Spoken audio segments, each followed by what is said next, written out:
जे चोर चोरी करता है ਜਾਂ ਜਿਹੜਾ ਕੋਈ ਕ੍ਰਾਈਮ ਕਰਦਾ ਹੈ, ਮਰਡਰ ਕਰਦਾ ਹੈ, ਉਸ ਨੂੰ ਰਿਮਾਂਡ ਲੈ ਕੇ ਸਭ ਕੁਝ ਬੁਲਵਾ ਲਿਆ ਜਾਂਦਾ ਹੈ ਕਿ ਭਾਈ ਤੂੰ ਕਿੱਥੋਂ ਅਸਲਾ ਲਿਆ, ਕਿਹਦੇ ਕੋਲੋਂ ਲਿਆ, ਕਿੰਨੇ ਤੇਰੀ ਸਾਜ਼ਿਸ਼ ਦਿੱਤੀ, ਕਿੰਨੇ ਪੈਸੇ ਦਿੱਤੇ, ਕੀ ਕੀਤਾ। ਜੇ ਸਭ ਕੁਝ ਬੁਲਾਇਆ ਜਾ ਸਕਦਾ ਤੇ ਗੁਰੂ ਗ੍ਰੰਥ ਸਾਹਿਬ ਜੀ ਦੀ ਬੇਅਦਬੀ ਕਰਨ ਵਾਲੇ ਕੋਲੋਂ ਵੀ ਸਭ ਕੁਝ ਬੁਲਵਾਇਆ ਜਾ ਸਕਦਾ ਹੈ।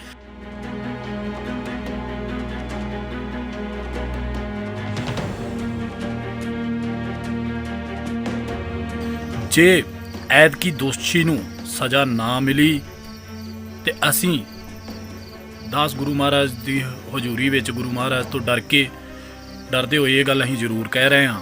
ਗੁਰੂ ਮਹਾਰਾਜ ਕਿਰਪਾ ਕਰੇ, ਸਮੁੱਚਾ ਸਿੱਖ ਖਾਲਸਾ ਪੰਥ ਇਸ ਚੀਜ਼ ਦੀ ਵਿਰੋਧ ਕਰੇ ਤੇ ਜਦੋਂ ਵੀ ਜੇ ਕੋਈ ਅੱਗੇ ਤੋਂ ਇਸ ਤਰ੍ਹਾਂ ਦੀ ਕੋਈ ਘਟਨਾ ਘਟਦੀ ਹੈ ਤੇ ਉਸ ਨੂੰ ਇਸ ਚੀਜ਼ ਉਸੇ ਟਾਈਮ ਹੀ ਮੌਤ ਦੇ ਘਾਟ ਉਤਾਰ ਦਿੱਤਾ ਜਾਵੇ। ਕਿਉਂਕਿ ਜਦੋਂ ਫਿਰ ਇਹ ਇਨਸਾਫ ਸਾਨੂੰ ਦਵਾ ਨਹੀਂ ਸਕਦੇ ਤੇ ਗੁਰੂ ਸਾਡੇ ਪਿਓ ਦੀ ਬੇਅਦਬੀ ਹੋਈ, ਸਾਡੇ ਪਿਓ ਦੇ ਅੰਗ ਪਾਟੇ, ਅਗਨੀ ਭੇਟ ਹੋਏ ਕਿੰਨੇ ਸਰੂਪ, ਅਜੇ ਤੱਕ ਇਨਸਾਫ ਨਹੀਂ ਮਿਲਿਆ। ਸਾਨੂੰ ਇਨਸਾਫ ਚਾਹੀਦਾ ਹੈ। ਜੇ ਇਨਸਾਫ ਨਾ ਮਿਲਿਆ, ਸਮੁੱਚੇ ਸਿੱਖ ਖਾਲਸਾ ਪੰਥ ਅੱਗੇ ਅਪੀਲ ਹੈ ਕਿ ਆਪਾਂ ਸਾਰੇ ਜਣੇ ਇਸ ਚੀਜ਼ ਦਾ ਵਿਰੋਧ ਕਰਕੇ ਜੋ ਅੱਗੇ ਤੋਂ ਬੇਅਦਬੀ ਕਰਨ ਦੀ ਸੋਚੇ ਜਾਂ ਕਰ ਲਵੇ, ਜੇ ਫੜਿਆ ਜਾਵੇ ਮੌਕੇ ਤੋਂ ਉਹਨੂੰ ਮੌਕੇ 'ਤੇ ਹੀ ਗੱਡੀ ਚੜ੍ਹਾ ਦਿੱਤਾ ਜਾਵੇ।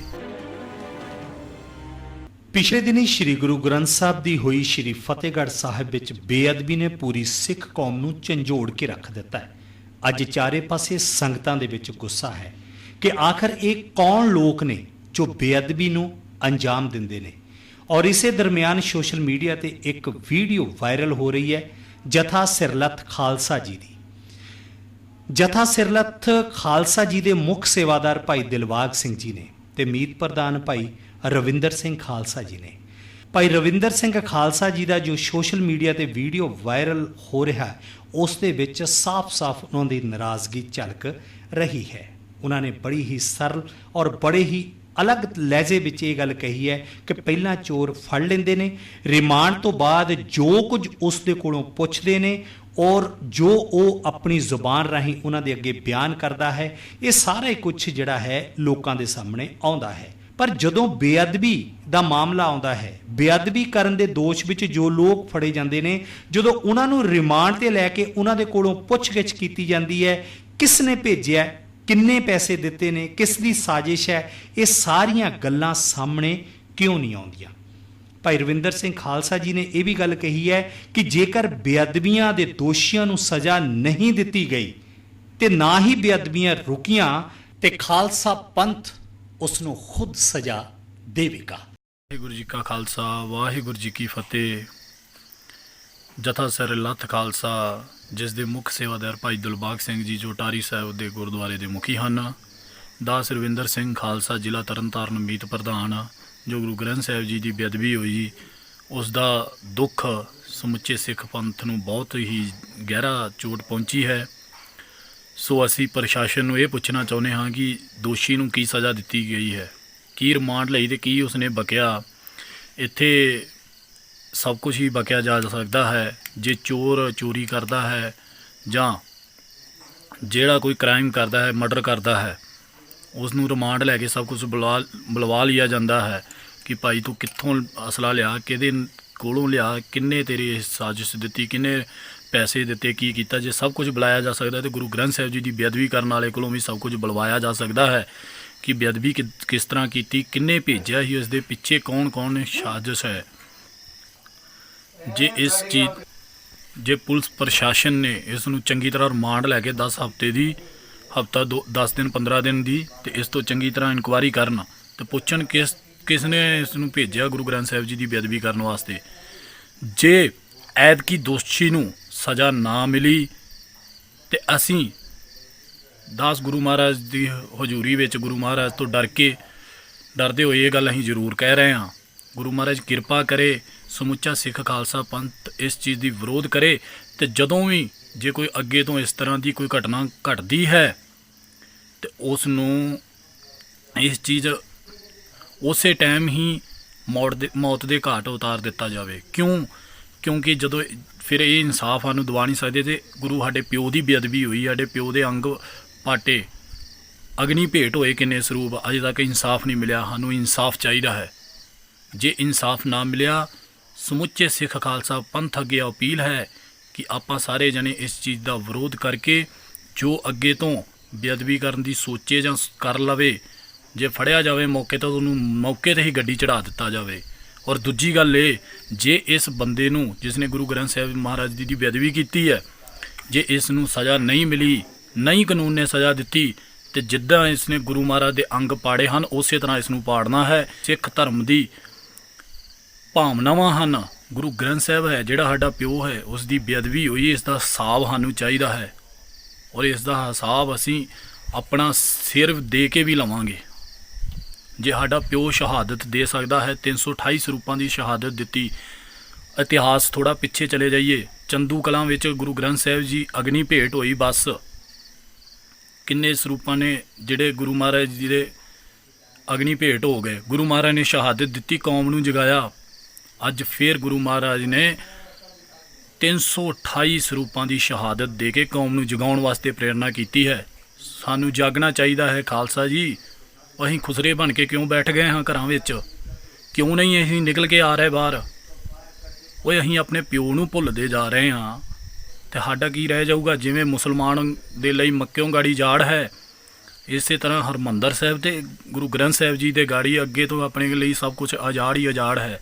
ਇਸ ਕਰਕੇ ਇਕੱਤਰ ਹੋਵੋ, ਇਸ ਚੀਜ਼ ਦਾ ਸਾਰੇ ਜਣੇ ਸਾਥ ਦਵੋ। 10 ਦਾ ਨੰਬਰ 7087674434 70 87 67 44 34। ਜਥਾ ਸਰਲੱਥ ਖਾਲਸਾ ਜਿਸ ਦੇ ਮੁੱਖ ਸੇਵਾਦਾਰ ਭਾਈ ਦਿਲਬਾਗ ਸਿੰਘ ਦਾਸ ਰਵਿੰਦਰ ਸਿੰਘ ਜੋ ਤਰਨਤਾਰਨ ਜ਼ਿਲ੍ਹਾ ਮੀਤ ਪ੍ਰਧਾਨ ਹਨ।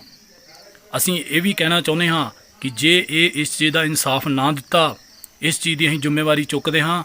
ਜੇ ਕੋਈ ਗੁਰੂ ਗ੍ਰੰਥ ਸਾਹਿਬ ਜੀ ਦੀ ਬੇਅਦਬੀ ਕਰਨ ਆ ਜਾਵੇ, ਕਿਸੇ ਦੇ ਕਕਾਰਾਂ ਨਾਲ ਛੇੜਛਾੜ ਹੋ ਜਾਵੇ, ਉਸ ਨੂੰ ਗੱਡੀ ਚੜ੍ਹਾ ਦਿਓ, ਜ਼ਿੰਮੇਵਾਰੀ ਦਾਸ ਲੈਣਗੇ। ਇਸ ਚੀਜ਼ ਦਾ ਅਸੀਂ ਬਿਲਕੁਲ ਨਿਸ਼ਚੇ ਨਾਲ ਕਹਿਣਾ ਚਾਹੁੰਦੇ ਹਾਂ, ਕਿਉਂਕਿ ਜੇ ਸਰਕਾਰਾਂ ਨੇ ਇਹ ਕਰ ਦਿੱਤਾ, ਸਾਨੂੰ ਮਰਵਾ ਦਿਓ, ਗੋਲੀਆਂ ਮਰਵਾ ਦਿਓ, ਕੋਈ ਚੀਜ਼ ਨਹੀਂ, ਕੋਈ ਇਸ ਚੀਜ਼ ਦਾ ਅਸੀਂ ਡਰਦੇ ਨਹੀਂ। ਪਰ ਜੇ ਗੁਰੂ ਗ੍ਰੰਥ ਸਾਹਿਬ ਜੀ ਦੀ ਕੋਈ ਬੇਅਦਬੀ ਕਰਨ ਆਏਗਾ, ਉਸ ਨੂੰ ਅਸੀਂ ਸੁੱਕਾ ਨਹੀਂ ਜਾਣ ਦੇਵਾਂਗੇ। ਇਹ ਸਭ ਤੋਂ ਪਹਿਲੀ ਗੱਲ ਹੈ ਇਹ ਹੈ, ਕਿਉਂਕਿ ਅਸੀਂ ਇਸ ਚੀਜ਼ ਦੇ ਵਿੱਚ ਦੇਖਣਾ ਹੈ ਜਿਹਨੇ ਗੁਰੂ ਗ੍ਰੰਥ ਸਾਹਿਬ ਜੀ ਦੀ ਬੇਅਦਬੀ ਕੀਤੀ ਉਸ ਨੂੰ ਸਜ਼ਾ ਸਰਕਾਰ ਕੀ ਦਿੰਦੀ ਹੈ। ਜੇ ਸਰਕਾਰ ਸਜ਼ਾ ਦੇ ਦੇਵੇ ਤਾਂ ਬਹੁਤ ਵਧੀਆ, ਨਹੀਂ ਦਿੱਤੀ ਤਾਂ ਫਿਰ ਸਾਰੇ ਸਿੱਖਾਂ ਅੱਗੇ ਹੱਥ ਜੋੜ ਕੇ ਨਿਮਰਤਾ ਸਾਹਿਬ ਬੇਨਤੀ ਹੈ ਕਿ ਇਹਨਾਂ ਨੂੰ ਛੱਡੋ ਨਾ। ਇਹੋ ਜਿਹੇ ਦੁਸ਼ਟ ਜਿਹੜੇ ਆਉਂਦੇ ਹਨ ਗੁਰੂ ਗ੍ਰੰਥ ਸਾਹਿਬ ਜੀ ਦੀ ਬੇਅਦਬੀ ਕਰਨ, ਉਹਨੂੰ ਛੱਡਿਓ ਨਾ, ਗੱਡੀ ਚੜ੍ਹਾ ਦੇਵੋ।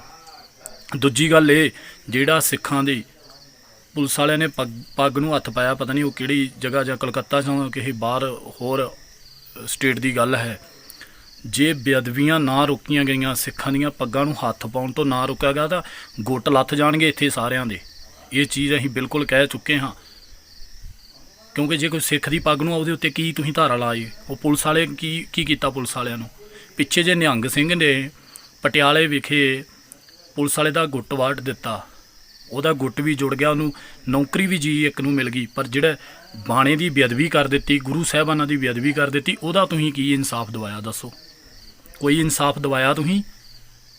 ਗੁੱਟ ਵੱਢਿਆ ਗਿਆ, ਉਹਦਾ ਗੁੱਟ ਜੁੜ ਗਿਆ। ਅਸੀਂ ਇਹ ਨਹੀਂ ਕਹਿੰਦੇ ਬਹੁਤਾ ਵਧੀਆ ਕੰਮ ਆ, ਤੇ ਜੇ ਉਹ ਸਿੱਖ ਉੱਤੇ ਉਹਨੇ ਕੁਝ ਗਲਤ ਕਮੈਂਟ ਕੀਤਾ ਜਾਂ ਸਿੱਖ ਨੂੰ ਅਤਿਆਚਾਰ ਕੀਤਾ, ਤੇ ਜੇ ਉਹਨੇ ਕੁਝ ਕੀਤਾ ਤੇ ਉਹ ਗਲਤ ਵੀ ਨਹੀਂ ਹੈ। ਇਸ ਕਰਕੇ ਜੇ ਉਹਦਾ ਗੁੱਟ ਜੁੜ ਸਕਦਾ ਹੈ ਤਾਂ ਗੁਰੂ ਗ੍ਰੰਥ ਸਾਹਿਬ ਜੀ ਦੇ ਅੰਗ ਜਿਹੜੇ ਪਾੜ ਦਿੱਤੇ, ਜਿਹੜੇ ਬੇਅਦਬੀ ਕਰ ਦਿੱਤੀ, ਉਹਦਾ ਵੀ ਇਨਸਾਫ ਸਮੁੱਚੇ ਸਿੱਖ ਖਾਲਸਾ ਨੂੰ ਮਿਲ ਸਕਦਾ ਹੈ। ਜੇ ਆਪ ਦੇ ਸਕਦੇ ਹੋ ਠੀਕ ਹੈ, ਨਹੀਂ ਦੇ ਸਕਦੇ ਤਾਂ ਇਸ ਲਈ ਅਸੀਂ ਸਿਰਫ ਜ਼ਿਆਦਾ ਸਮਾਂ ਵੀ ਨਹੀਂ, 15 ਦਿਨ ਦੇ ਰਹੇ ਹਾਂ। 15 ਦਿਨ ਵੀ ਬਹੁਤ ਜ਼ਿਆਦਾ ਹੈ, ਪਰ 15 ਦਿਨ ਦੇ ਰਹੇ ਹਾਂ। 15 ਦਿਨ ਦੇ ਵਿੱਚ ਸਮੁੱਚੇ ਸਿੱਖ ਖਾਲਸਾ ਪੰਥ ਨੂੰ ਇਸ ਚੀਜ਼ ਦਾ ਮਿਲ ਜਾਣਾ ਚਾਹੀਦਾ ਕਿ ਇਸ ਨੂੰ ਕੀ ਫਾਂਸੀ ਦੀ ਸਜ਼ਾ ਹੋਈ ਕਿ ਨਹੀਂ ਹੋਈ। ਇਸ ਤੋਂ ਥੱਲੇ ਅਸੀਂ ਸਾਡੀ ਮੰਗ ਨਹੀਂ ਹੈ, ਫਾਂਸੀ ਦੀ ਸਜ਼ਾ ਤੋਂ ਥੱਲੇ ਸਾਡੀ ਮੰਗ ਨਹੀਂ, ਇਸ ਨੂੰ ਫਾਂਸੀ ਦੀ ਸਜ਼ਾ ਹੋਣੀ ਚਾਹੀਦੀ ਹੈ। ਤਾਂ ਆਪਾਂ ਸਾਰੇ ਜਣੇ ਇੱਕ ਮੈਸੇਜ ਵੀ ਹੈ ਪੰਜਾਬੀ ਵੀਰਾਂ ਨੌਜਵਾਨਾਂ ਨੂੰ ਵੀ ਆਪਾਂ ਨਸ਼ਿਆਂ ਦਾ ਤਿਆਗ ਕਰਕੇ ਅੰਮ੍ਰਿਤ ਛਕੀਏ ਤੇ ਗੁਰੂ ਵਾਲੇ ਹੋਈਏ, ਸ਼ਸਤਰਧਾਰੀ ਹੋਈਏ। ਕਿਉਂ ਨਹੀਂ ਆਪਾਂ ਸ਼ਸਤਰਧਾਰੀ ਹੋ ਰਹੇ? ਕੀ ਉਡੀਕ ਰਹੇ ਹਾਂ ਆਪਾਂ ਹੁਣ? ਉਹ ਆਪਣੇ ਪਿਓ ਦੇ ਦਾੜਿਆਂ ਨੂੰ ਹੱਥ ਪਈ ਜਾ ਰਹੇ ਹਨ, ਪਿਓ ਦੀ ਬੇਅਦਬੀ ਹੋਈ ਜਾ ਰਹੀ, ਤੇ ਆਪਾਂ ਕੀ ਸੋਚ ਕੇ ਚੁੱਪ ਕਰਕੇ ਬੈਠੇ ਹਾਂ? ਖੁਸਰੇ ਬਣ ਚੁੱਕੇ ਹਾਂ ਬਿਲਕੁਲ। ਜ਼ਮੀਰ ਮਰ ਚੁੱਕੀ ਹੈ ਸਿੱਖਾਂ ਦੀ। ਕਿੱਥੇ ਚਲੇ ਗਏ ਉਹ?